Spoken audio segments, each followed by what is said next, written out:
Isn't that beautiful? You know, each day brings its own situations, and when there's new information, it sometimes changes perspectives.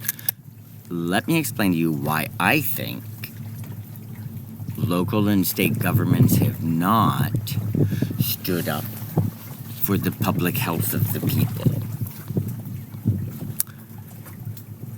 The clear and present danger of microwave radiation is out there, but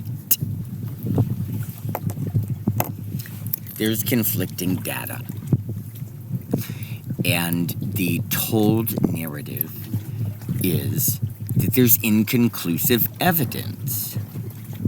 So, with that federal created narrative with popular belief and with studies that the feds pay for to institutions with grants so that they can have a new stadium or a new campus center or expand other programs. And they don't get the grant money if they don't say what the government wants. And the government always says it's a matter of national security because that is what the military has said.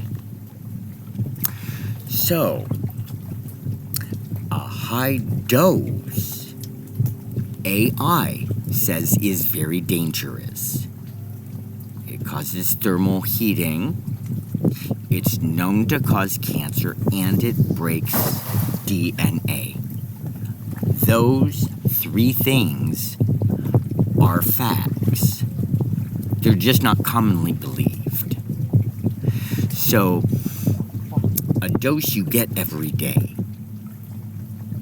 Just like you take medicine every day.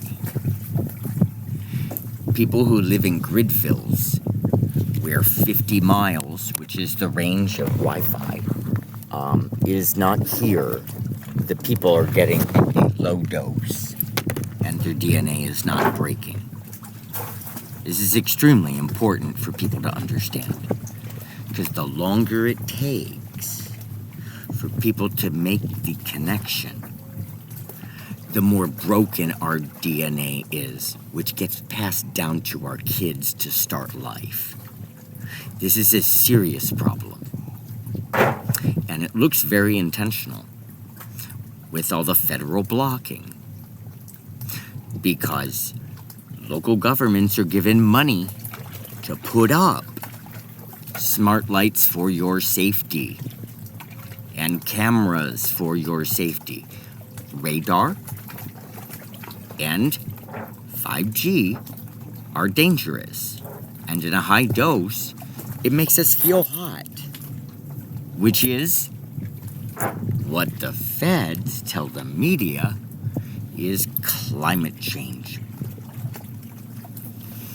It's time to wake up, people. I'm living in low-dose America today. It's the only place where there's a community and a low dose. I'm not going to go ahead and live out in the wilderness to keep myself safe. I've moved to a community where I can spread a message to people who come from all over the world. You see, I don't have to travel another 50,000 miles in 10 months to spread the word. People will come here, and when they see the back of my vehicle, which says, have a low-dose day in the Florida Keys, 5G goes 50 miles. They'll take that message back to their local governments and state governments, where if enough people tell their officials that, maybe something will change. In the meantime, get ready for a boom of the economy here because people are going to want a low dose.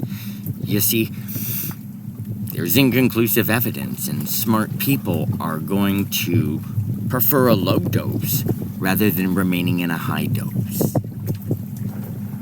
So the keys that typically don't make the national news are going to, because the 10,000 people who live here, the 25,000 people that live in Key West, the 7,000 people that live in Isla Mirada, and I didn't look at Key Largo.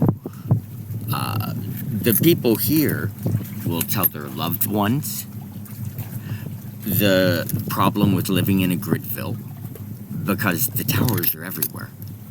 That's a high dose. And they're on top of skyscrapers, too, if you've noticed, and hotels. And sometimes, even on the back of billboards. You see, I've been paying attention to where our government has been putting them up. We're already connected. Why are they adding more? In areas that are already Wi-Fi capable, why are they adding more? That's the big $1 million question.